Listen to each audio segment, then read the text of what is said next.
Welcome back. It's 12:15 and the eclipse is the big story of the hour as thousands of people continue to make their way to events that have been set up to celebrate and mark this day all across central Indiana. In fact, Samantha Johnson's at one of them and she joins us with a very special guest today. Hey there, Sam. Hi guys, yeah, this man needs no introduction. You know him, you love him. Lester Holt with NBC News is here with us today. Welcome to Indianapolis. You said it had been a minute since you've been here? It's probably been 20 years. I have to tell you, I have had a smile on my face all day because, first of all, I'm giddy about being at the home of the Indy 500. Never been here before, saw the brick, it's very cool.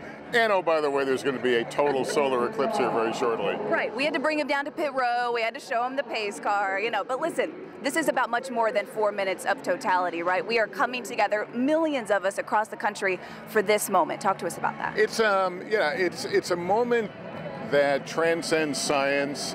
It happens in a world right now that's fighting a lot of different issues and division, and it's a moment that the world is going to look up.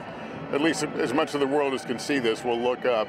And it's kind of a bonding, uniting moment. I was talking to one of my colleagues, actually a competitor, a moment ago, and we were saying, while we see each other, at scenes of calamity and war and things like that, it's nice to see each other covering a story like this that is kind of a feel-good story. I think if you haven't been tuned into it, chances are you're going to get tuned into it in the next hour or two as this thing begins to unfold. So I'm so glad to be a part of this. And I'm glad you mentioned that because you travel the world telling these once-in-a-lifetime stories and moments, right? So how does this compare? Where would you stack up? I don't know if I could give it a number, but as I said, there are very few stories that we go on the road for that don't involve, some sort of controversy or calamity or disaster. It's the nature of what we do, and we have to report those things.